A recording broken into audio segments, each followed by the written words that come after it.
Okay, well, I would like to welcome everyone to the Natural and Applied Sciences seminar for this week. We are fortunate to have with us Professor Rainer Lohmann, who will be talking with us about PFAS. We heard about PFAS from a speaker earlier this semester who was employed by, basically hired by a company, Johnson Controls, that has a pollution issue with PFAS that they will have to resolve. And so I thought it would be good to invite a speaker who is not affiliated with any industry in the area to discuss PFAS. And Rainer does a research that I think is very interesting. So I'm looking forward to what he has to say. Dr. Lohmann got his bachelor's in Strasbourg, in France, in 1996 in chemical engineering, and then maybe changed direction slightly to get a PhD in environmental science from in Lancaster in the UK in 1999, and was a postdoc for a while before coming to the University of Rhode Island in 2004, where he has been a professor since. This is almost 20 years now, most of 20 years. And I will confess that I have to step out and go into a different meeting, so I'm very happy his talk will be recorded. I have made a couple faculty members moderators here, and I will go ahead and I will promote Rainer to be a moderator in case any technical issues arise. I want everybody to be kind of capable of doing what needs to be done to resolve the issues, and I apologize for having to step out. So Rainer, please take it away, as we say. Thanks a lot, Brian, and good afternoon to everybody. Before I do the usual PowerPoint, I thought I'd quickly point out that I've rarely had an invitation that was as detailed as Brian's, who gave me a couple of ideas or topics he would like me to touch on, and I'll try to do that. And the second was, sometimes I start asking who knows something about PFAS, and clearly I will not ask that question here because you all know a lot about it. But I do want to ask, maybe we can use that. Let me speak up. Let me speak up, interrupt there. I think there are many students who are in this talk, and I'm not sure they were in the earlier talk. So some of the faculty will have overlapped, but not everybody does. So you might find curious things there if you do ask that question. Okay. All right. Glad to know that. But what I wanted to ask now, before I go in with my slides, is, has anybody seen, and if you could just raise your hand, that might do the job, watched any of the two movies that are probably most well known for PFAS, either the Devil We Know or Dark Waters? 1, 2, that's not many. Okay, great. With that said, thank you for those that have seen it. Let me share my slides. Okay, sorry, I had to reconnect. Let's see if we can make this work.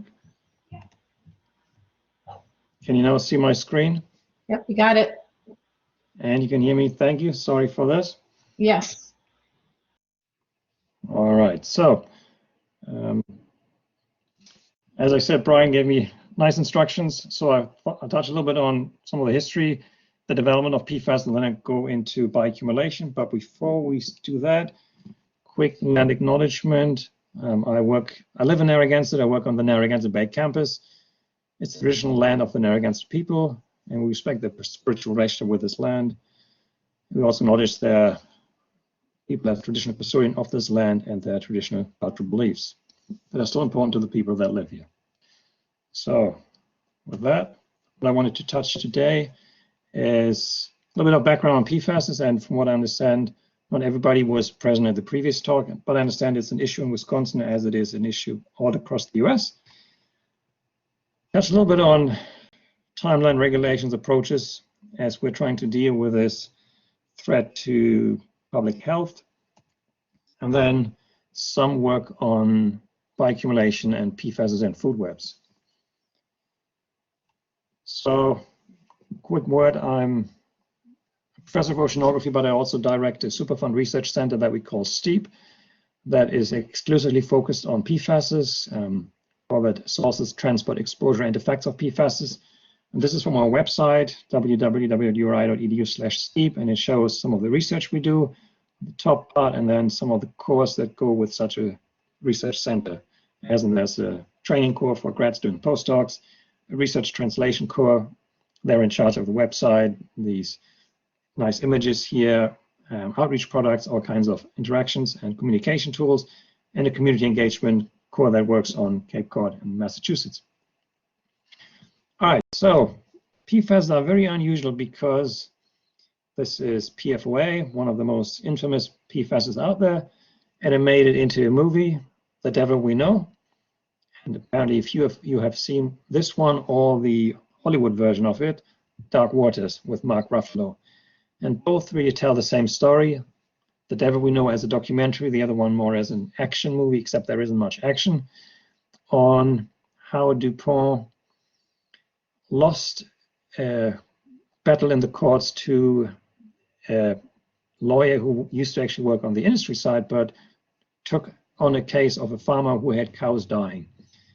And on his yard or next to his property was a waste dump from DuPont, and then through the litigation, he got access to documents that show that DuPont knew for a long time that what they used in the production of Teflon, as in PFOA was used in their production, was causing widespread contamination of their workers, endangering the health of their workers, contaminating the water supply in the surrounding towns. And this is really the story of his legal battle and how he eventually got a first victory in court, which he then used. I think the settlement was 35 million, which he then used to initiate the largest epidemiological study that we have on PFASs, where almost 70,000 people signed up to have a connection made between their exposure to PFOA and adverse health outcomes. And part of that are some of the most harmful effects of exposure to PFOA that we now know about. And an interesting clause in the health study was that the lawyer wrote in, as in Rob Bellot, wrote in that if the independent selected scientists that formed what is known the C8 panel, if they had a probable link between exposure to PFOA and an adverse health outcome, then DuPont would have to accept that, and that could then lead to litigation. So if there was an acceptable outcome determined, DuPont would have to accept that and then settle the costs as part of future litigation. In both movies, it's shown that DuPont did not honor that initially, but clearly it was written down, so they had no choice, and eventually they settled with I think it was 3,000 that were eligible to sue them for damages to the tune of 700-800 million. So it was a big case. Anyhow, so PFOA and by extension other PFASs are pretty famous. Physically, chemically, they are fantastic compounds, very unique, have unique properties that have been put to very good use. I mean, certainly the biggest problem, of course, across the US is they're used in firefighting form, used on military bases, airports, fire training areas. They work exceedingly well, establish themselves as strong surfactants, and put out a fire in a very short time. Luckily, there are alternatives by now, so we don't actually have to use fluorinated versions any longer. On our consumer side, the Teflon frying pan is the famous example, the outdoor jacket, Gore-Tex, and food contact materials. There's a wide range where they're used because of the unique properties of repelling water, repelling oil or dirt, and that's how they've been used. Of course, by now we know there's adverse effects. For the general population, that includes immunosuppression. I get back to that.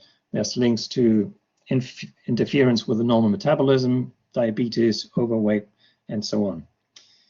EPA did not do nothing, so PFOS, PFOA have been withdrawn, but other chemicals are in place, and that's roughly where we are right now.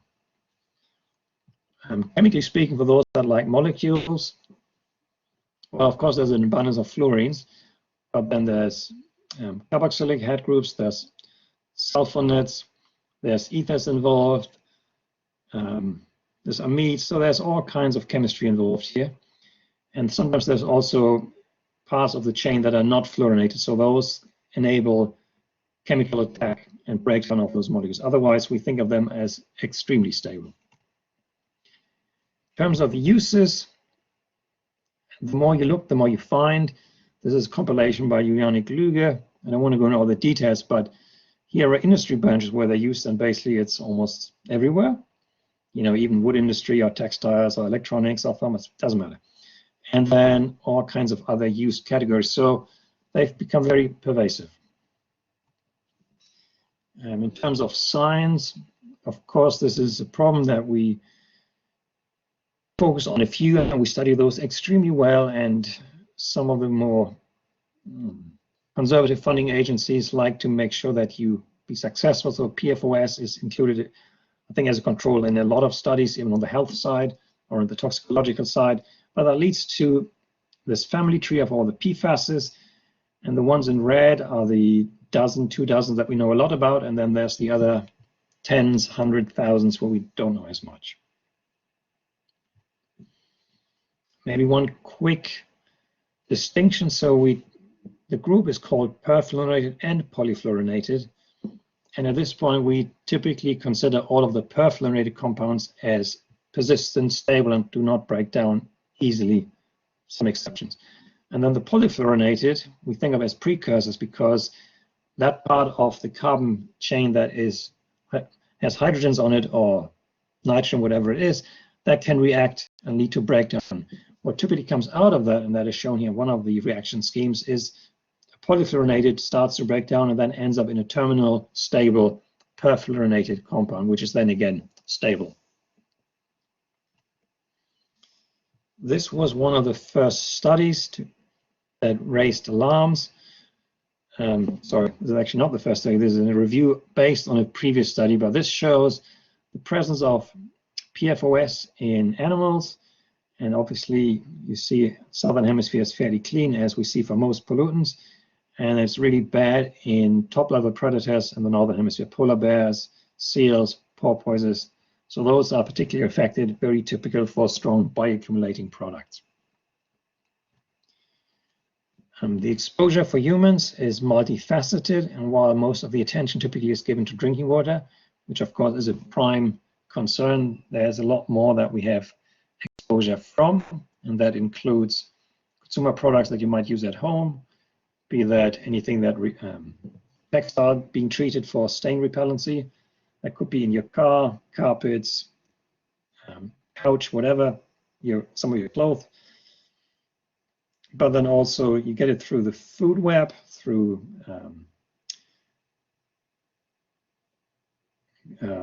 anything you get from fields. You get it, of course, through seafood. You get it through food contact materials, so you might get it as part of your takeout pizza container or whatever it is. So there's a lot of them, and because they don't break down, you can't really get rid of them. So once they produce, they end up cycling in the environment and move from the product to the waste, which then leaches into the water or the surface water or the groundwater and gets back into our cycles. A particularly striking example of it was witnessed or documented by a Canadian group, Beeson et al. They looked at a family that regularly applied Scotchgard to keep their carpets clean. You see here a timeline.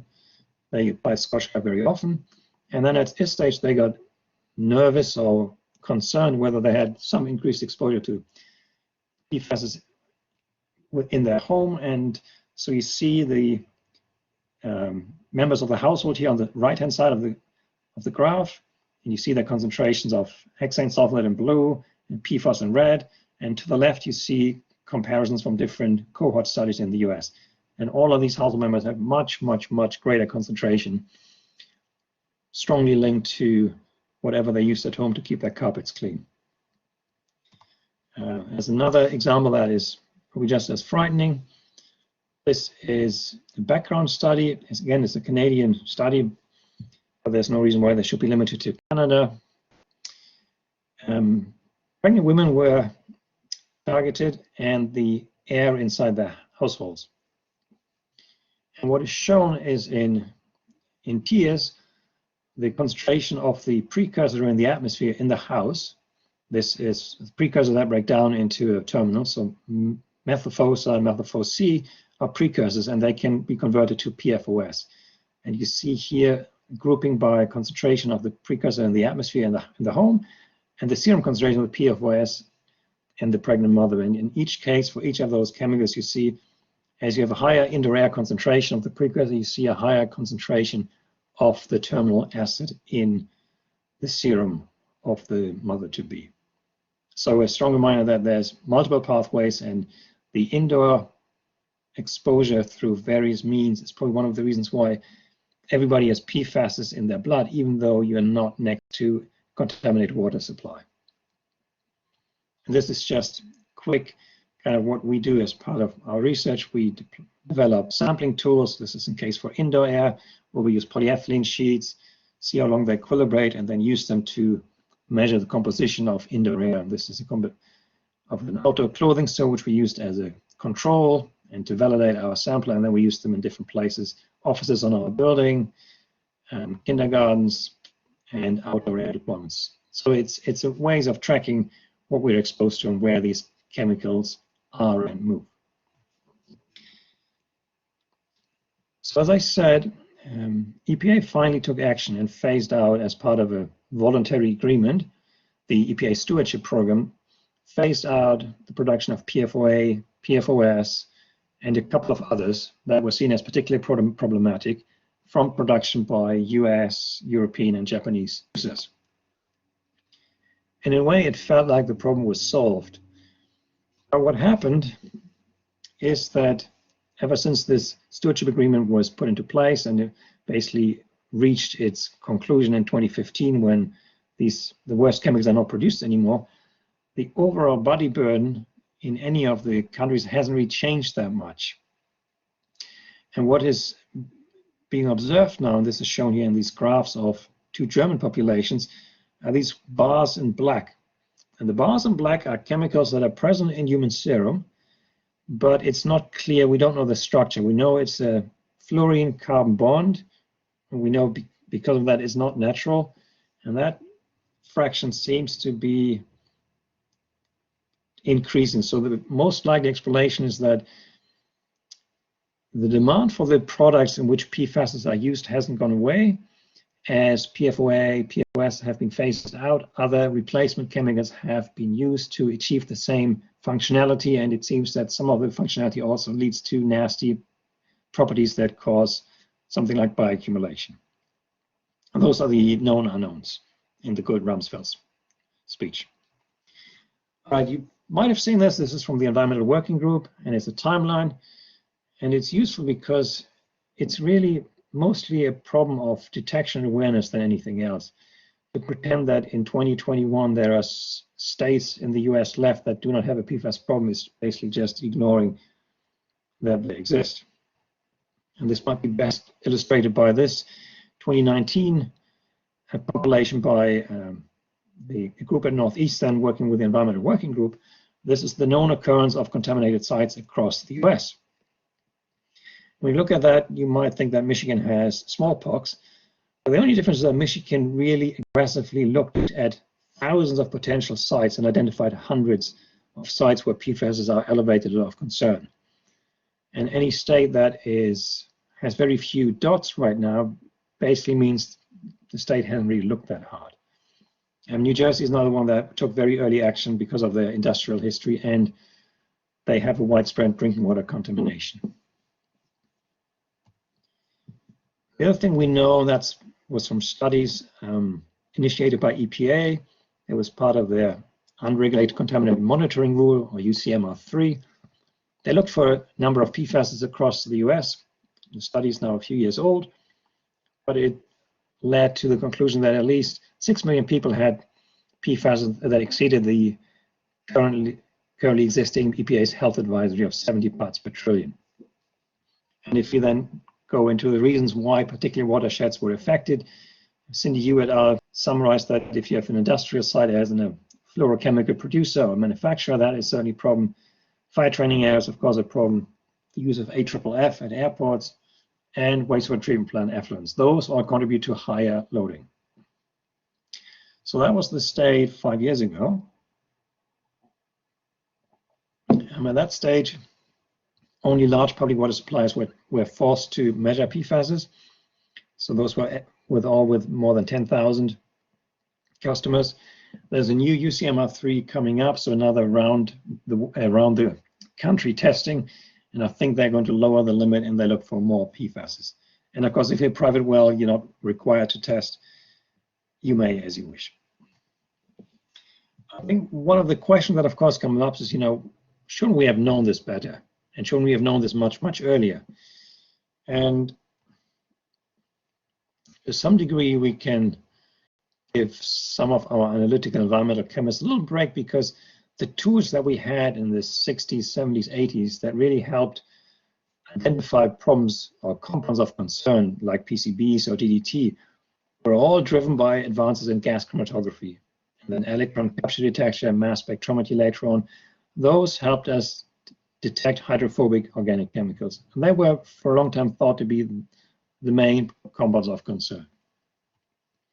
It was only when LC-MS, MS, so tandem mass spec, became popular and good in the 1990s that you were able to target PFAS at somewhat low concentration and be certain that you had the right detection. But that only worked for target compounds.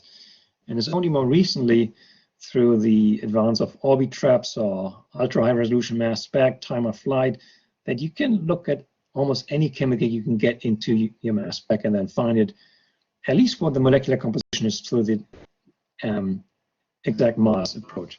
So some of those advances were recently, so we couldn't really know that much about PFAS because we had the wrong tools to look for them. The hammer and nail problem. I should point out there's a caveat, because there were some industry scientists who knew a little better because they worked for industries who produced PFOS or PFOA or worked with them, and they had developed some basic mass spec tools earlier, but that wasn't necessarily shared. And that's kind of the segue to this wonderful timeline. And what I really want you to draw your attention is not necessarily the exact timeline, but the fact that there's a large gap.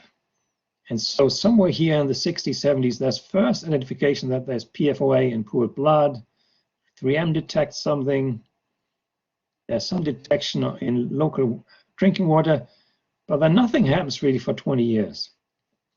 And it's only 1998 that 3M reports EPA that they detect PFOS in basically every human serum sample they've looked at. Wait, no, not every. There were a few that were so old that they preceded the production of PFAS.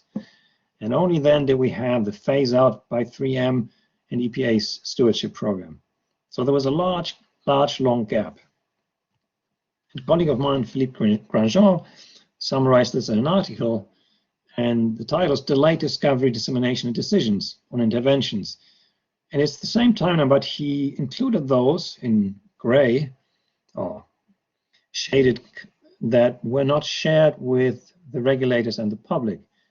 And those were the ones, of course, that were really troublesome, because that's when companies realized that PFOA, for example, passed the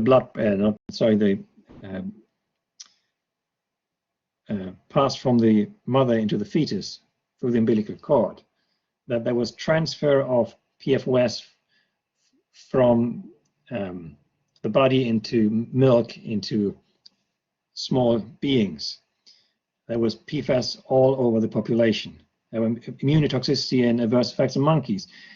So those studies were done, but they were not reported. They were internally suppressed. And that, of course, bought the companies a couple of decades of being able to continue producing. And that is the real sad part. And of course, when EPA found out that, for example, DuPont withheld information on what they have found in their workers and in the environment, they were fined. I think it was the largest fine ever, and I think it was 24 million. So it was not even a real fine for a company that makes a lot of money. Back to epidemiological studies. So this is Grandjean's work. It's happened on the Faroe Islands, which happened to be right there between northern part of Scotland, Scandinavia, and Iceland. And on those places, he works with children, and he looks at the immune response to vaccines. A very smart design where how can you test whether an immune system is working properly? And so he said the kids always go to being vaccinated, and within a couple of weeks they should produce antibodies, as we've all learned now with COVID. And so what he's looking at is how well do these different young people produce antibodies in response to a vaccine. And what he realized on this group of the Faroe Islands is that as PFAS increases in concentration, the immune response decreases.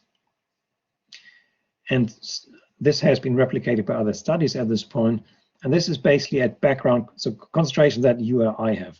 This is not applicable to people at the high exposure where you look at cancer outcomes. This is a response in ordinary exposed people. So there is a link between exposure and immune system response. And we also know, while this seems more anecdotal, but it has been widely confirmed now, we know that unfortunately PFAS particularly is transferred through breastfeeding. And in this case, the lowest exposure child was breastfed for the shortest amount of time, and the one that had the highest exposure was breastfed for the longest time. And that has been used in some of the risk assessments, I think in Minnesota, for example, to identify what is the most vulnerable population we have out there, and how do we make sure we regulate exposure so that we don't have an adverse effect in those babies. And so that leads to the question, what is safe? Philippe Grandjean, who is working on the immunus side, thinks from his perspective, a really safe dose is less than a nanogram per milliliter of serum. That equates to drinking water guideline of around 1 nanogram per liter, so 1 part per trillion. I don't want to go through the table here because there are much nicer graphs here. This is from Gloria Post, showing the development and change of drinking water guidelines for PFOA, and there's another one, PFAS, over time. And those that have seen the movies, West Virginia was a little more industry-leaning in its regulation, put up a really high number, but over time those have dropped. And initially we thought 100,000 of nanograms per safe, then it was 10,000, then it was thousands in the early 2000s. And EPA for a while said 400, and now EPA says 70 for 2. And you see some of the other states, they're all around 10 nanograms per liter for PFOA. And if you look for PFOS, it's a similar story. The current agreement seems to be it's around 10, give or take, nanograms per liter. Several of the states in my region, Massachusetts is leading, but I think the same holds for New Hampshire, Vermont, Rhode Island, looking at grouping several of them together.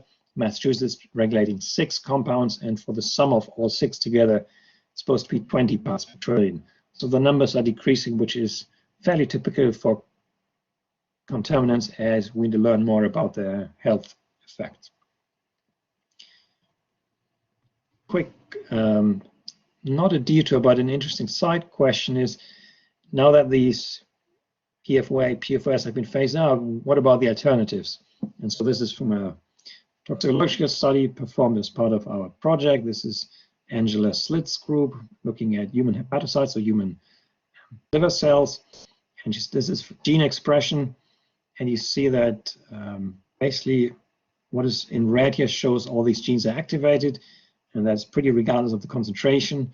And it doesn't change that much with the length of the chemical, because one way to replace the long chain compound was to use shorter chain compounds. And it by and large seems to suggest that it doesn't really change that much in terms of toxic potency. So of course that brings up the question, how do you deal with them? And the current EPA dashboard lists something like 9,000 different PFASs.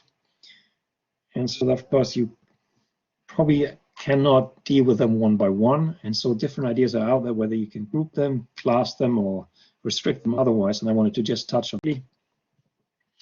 Grouping is, how do you get a number of PFASs linked to reduce your regulatory burden and your testing burden. And one is you just say everything that's persistent, and that's basically all PFAS, should be grouped together because they will cause a problem down the road. But that, of course, covers a whole lot of different chemicals in structure, length, and properties. In the EU, they have these persistent bioaccumulative toxic or very persistent very bioaccumulative approaches that would cover a lot of those that bioaccumulate.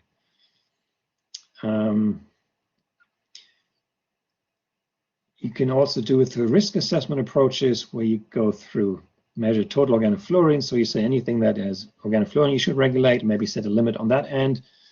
Or you assume additive toxicity, as in Massachusetts, saying these 6 all seem to be working the same way. So these approaches are out there. It's unclear which is going to prevail, and it might depend from state to state or country to country. Another push that is done more by the scientists on NGOs is to say they're all one class. So all PFAS should be lumped together, and that, of course, industry is not very happy with this approach.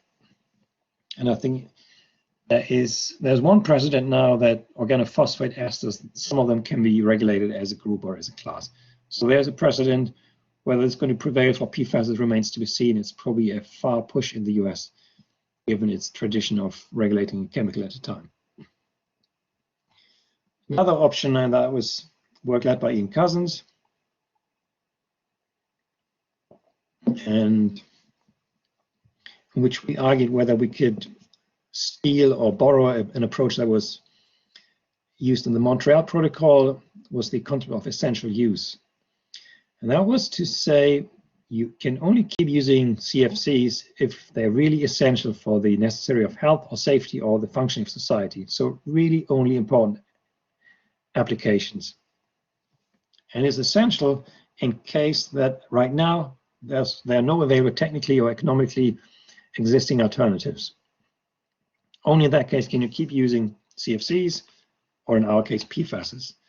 Now that approach has, to some degree, is pursued in European legislation right now. Whether it survives the debating stage is unclear. In the US, it's unclear whether this approach can work, even though I think some states are trying to use it. So just some examples of the categories we came up with as part of the essential use concept. Non-essential is very simple because it's just not necessary, and other things exist. So there's dental floss with PFASs, but there's dental floss without. So you can just phase out, say we don't want PFAS and dental floss. There's ski waxes with PFAS. They make the professionals glide a little faster, but for anybody who wants to ski, there's no need to have a PFAS-containing ski wax.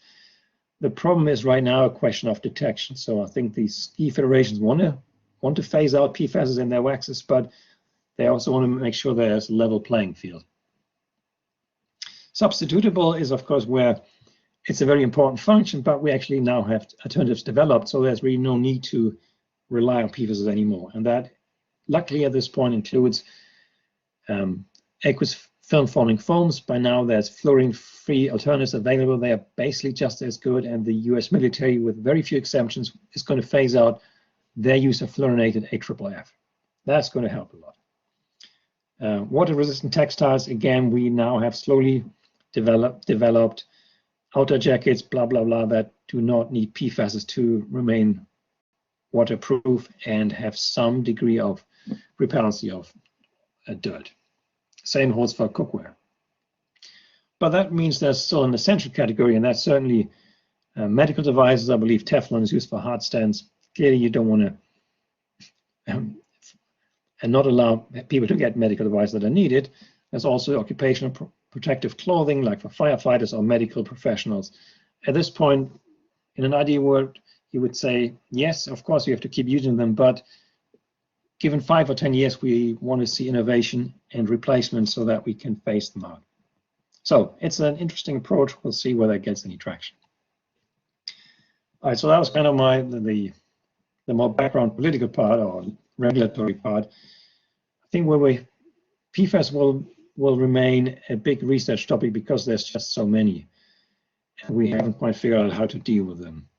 It feels like in the states will have to take action because EPA is slow and has been slow already under Obama, and certainly the last 4 years under Trump didn't help. It's unclear how much the new administrator Reagan will change that. What I've seen is MCLs are pursued by a lot of states. Some have also thinking about fish advisories or meat advisories. So themes, then that's where it's going to head for a while. It's unclear how we're going to deal with the fact that there's many PFASs. And if we can go to totals or groupings, probably will depend on the state.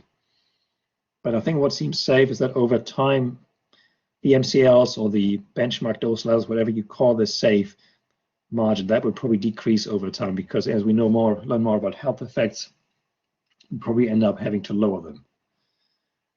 And then whether we can actually regulate beyond a PFAS at a time is unknown at this point. So the other part was looking about bioaccumulation. I realized time-wise I'll try to keep this short. Clearly not only humans are affected. So let me, how do I do this? Let me skip through a few because I'm running late. Okay, let's maybe go to the Arctic. I shared this slide before, so we know some of the top predators in the Northern Hemisphere, particularly in the cold regions, have really high concentrations of PFAS, and to some degree this is bioaccumulation, of course. Top predators are much higher trophic level and higher concentration than the bottom of the food web. But part of the question is, how do they get there? And that's an interesting observation that was published by Rhode et al. That suggested that PFOS in polar bears has decreased sharply, whereas the carboxylic acids have steadily increased. The question, of course, is how can this be? Because PFOA and PFOS were both phased out roughly at the same time. Shouldn't you see a drop in both? And this is where the precursors come into play. So the way PFASs at large reach a remote region is through atmospheric transport, either of their ionic compounds or the precursors, and then through hydrological ocean transport. And when we did a cruise a few years ago, the ocean transport is very slow and has just about started supplying some PFOS and PFOA to the Arctic Ocean. But so we think the high concentration you see in all these four plots here are surface bound, so they're probably mostly driven by atmospheric delivery. And an interesting side story that came out of some of the projects within our program is looking at pilot whales that are regularly caught by people on the Faroe Islands. And the concentration in those have typically gone up of various compounds, including PFOS, up to 2015. But FOSA, which you see on the top right, is a precursor, and that showed a tremendous precipitous drop somewhere around 2005 or 10. So that was phased out and has since declined strongly. And in these particular whales, they cannot metabolize FOSA to PFOS. So that is a very unique signature that allows to differentiate the contribution of the original chemical itself, PFOS, versus FOSA that can break down into PFOS in most other mammals. And so you can develop the time trend of PFOS over time. And then you see that the pilot whales really saw an interesting change. And so the overall picture looks as if in all other animals, it looks as if PFOS increased and then decreased.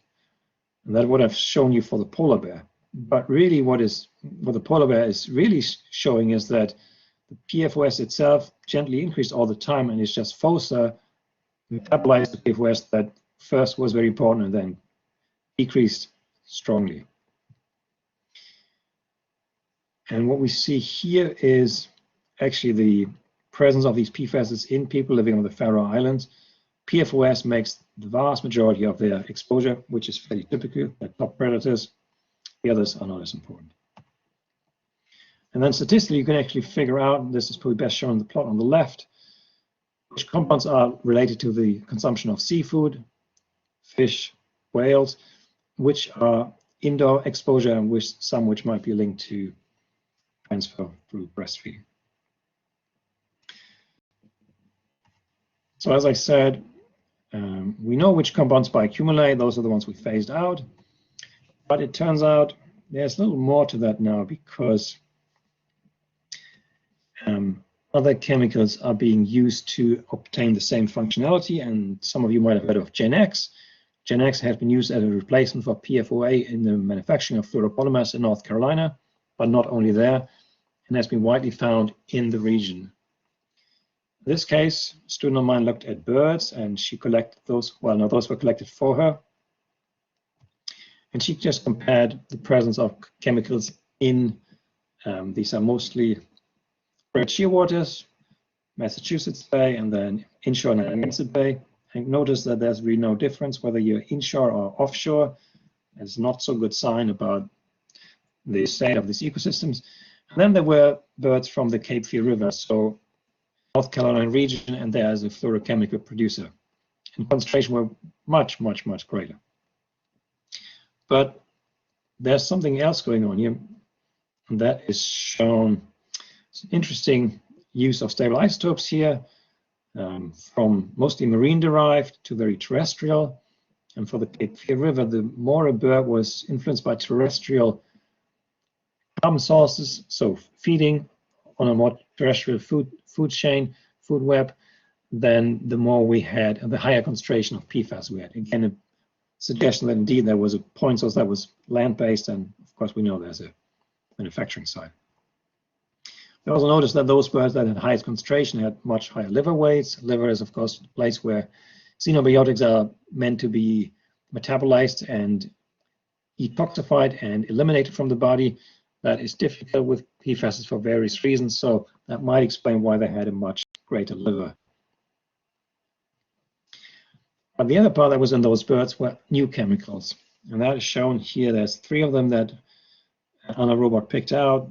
There's a naphthalene byproduct 2, and then 2 other chemicals, and they showed up mostly in birds from the Cape Fear River region, but not only. And those chemicals, there's one of them here, is naphthalene byproduct 2, as the word suggests. As a byproduct, it's unclear whether it's from the regular use of naphthalene. Naphthalene is a membrane that has unique properties, is used in fuel cells, among others, or whether it's a degradation product or a byproduct. And there's also another polyether chemical that has various fluorine and ether bonds. And those were prevalent in the birds. And if you actually look in some of the tissues in great detail, you realize that naphthalene byproduct 2 was particularly high in the brain. And I'm sure we can all agree that one of the last places you want to have a contaminant is in your brain. Now, these were birds' brains, so they're different, but there's no real reason why a chemical would only transfer into the, or cross the blood-brain barrier only in birds and not in other higher trophy level animals. And we can show that here that one of these chemicals is particularly high in the brain. That was the naphthalene byproduct 2, and another new chemical is particularly low. So the physical chemical, the steric effects seem to play a big role if it can be transported across the blood-brain barrier, and this highly angled PFO glycanoic acid does not seem to be able to cross, and the naphthalene byproduct 2 can.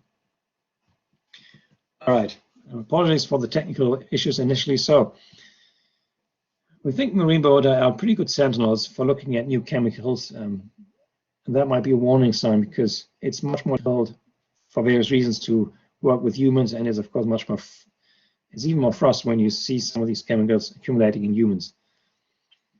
The exposure at this point goes through several routes. So that's what we call the near field. That is really the indoor exposure, the direct exposure, drinking water, food, in-house products. And there's also the far field, so the exposure that is where the chemicals come back through food web effect. So you get emission from the chemical from your home or an office or an industry. It gets discharged through a wastewater treatment plant into the coastal ocean, into a lake, and now it accumulates in the food web, and you get it back through some of the food items you eat. So that's the far field, and we have both at this point. And that, of course, begs the question, how are you going to deal with these? Can you consider them as a class, as a group? Can you use some measure of total PFASs? There are different ways of measuring them as a proxy for exposure, and try to regulate that way to not having to go down to identify every single one of them. And one of the ways with which we might do that is the question of, can you establish something like an essential use consideration to highlight uses and compounds, uses and products where you don't need PFAS, to have a quick elimination, and then focus your attention on support green chemistry innovation to come up with safe replacements in uses where right now they're essential. So thanks for funding and collaborators, you for your patience, and of course, I'd be delighted if there's any questions. And at this stage, I'm trying to unshare and see whether people are still awake.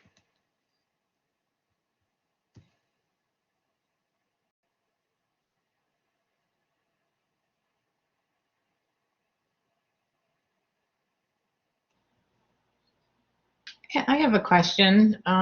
This might be intuitive, but why is the concentration higher in the northern hemisphere than the southern? Is it just because of the land mass differences or the populace differences, or? Yes, those two, and then most of the advanced nations, rich nations, which have a lot of these consumer goods, are typically located in the northern hemisphere. Thank you.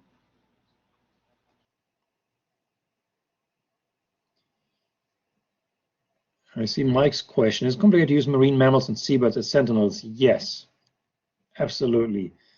The great shearwaters migrate every year down to South America or South Atlantic. So they're not ideal, but luckily Anna was able to actually get hold of chicks from the South Atlantic where they breed and nest, so we get some idea of what their body burden at time zero is. But then I think the way she phrased it was they're basically global citizens just like us. So they reflect a complicated exposure, but if you see it in these animals, that means it's probably going to be worse in people, because typically we're actually not quite as mobile. I mean, you know, some of us might migrate to Florida and back, but that is a pretty small migration route. For marine mammals, I think with the exception of whales, well, actually, no, that's not true. A lot of the, the whales do migrate quite a bit. I think some of the seals are a little more stationary. Yeah, they're not ideal, but they're easier to sample. Well, easier to sample. You can take small little, you can get little pieces of blubber out of them. That is allowed, and of course you can use them once they sadly wash up dead on shore, and then you can measure them.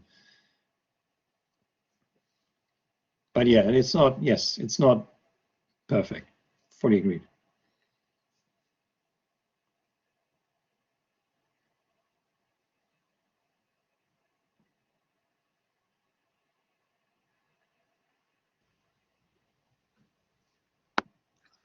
Hi, this is Pat Gorski at the Wisconsin Department of Natural Resources. We've been doing statewide surveys of fish and in a wide variety of systems, and often finding that the highest levels are not in the top predators, are in small panfish like bluegills, and also recently we found the highest level concentrations in smelt. And we had to issue advisories for those, which are also very small fish. Do you have any reason or any thoughts about why it wouldn't be in the top predators in the inland lakes in Wisconsin? Great question. I wish I could give you a very good answer. So one of the few slides I skipped over is we know from coastal systems that the fish that are benthic, so interact more with sediment, seem to have higher concentration than those that are pelagic, so doesn't live in the upper part of the water column. I don't know enough about the fish you mentioned, whether there's particular life histories to them. I also don't know enough about the top predator fish that you have in those lakes. But yeah, it seems peculiar, but I mean, if those are the results you have, then never dispute the data.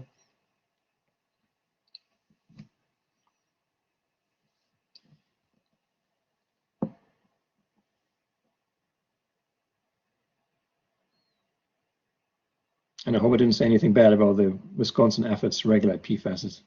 Sure you have your hands full. Well, thanks for your answer. I appreciate it.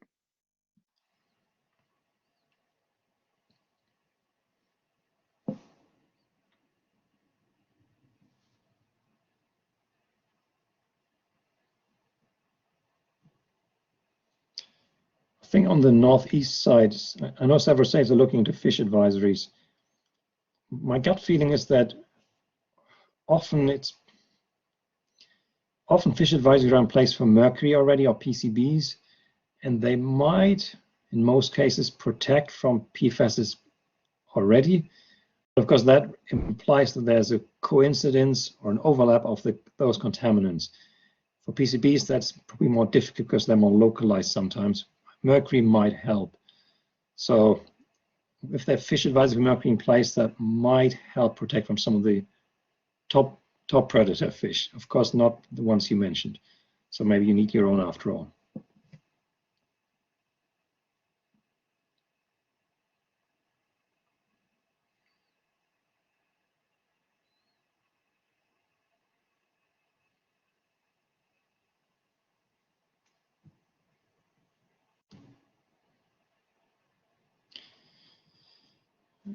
Do I think eating certain seafood is problematic? Well, I think the simple answer is yeah, well, problematic. I think we know eating seafood has a lot of health benefits, but we also know eating seafood does lead to higher exposure to compounds that bioaccumulate, mercury, PCBs, and in some degrees PFAS. So the graphs I briefly showed from the Faroe Islands, there's a very strong evidence that those that eat more seafood, but in this case is also whales, that is a very strong exposure route. That of course is somewhat unusual. Most of us don't eat whale meat anymore. I think for certain subgroups, seafood can be a problem if it's coupled to a higher exposure because of some local contamination. So let's say in the Cape Fear River, if you're there a subsistence fisherman, I think you probably have a problem. Or I'm pretty sure you have a problem in terms of exposure. But if you are, off the Atlantic coast somewhere, you probably do not have a problem. So that would be my guess. Mike Stiefvater, a beautiful name, by the way. Sorry, Stiefvater is a very German name for your stepfather.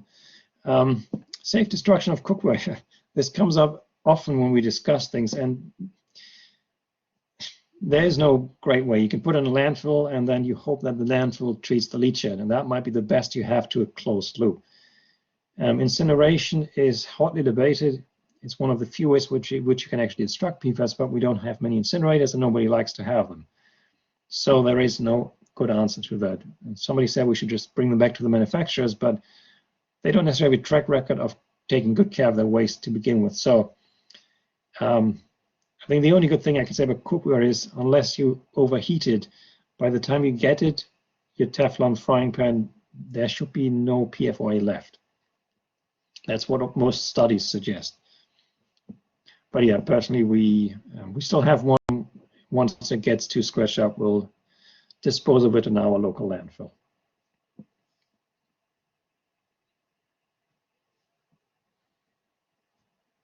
Last call for questions. Or the chat for those that are a little shy. All right, it's been a long day for everybody, and at least out here in the Northeast, sun is shining, it's 55.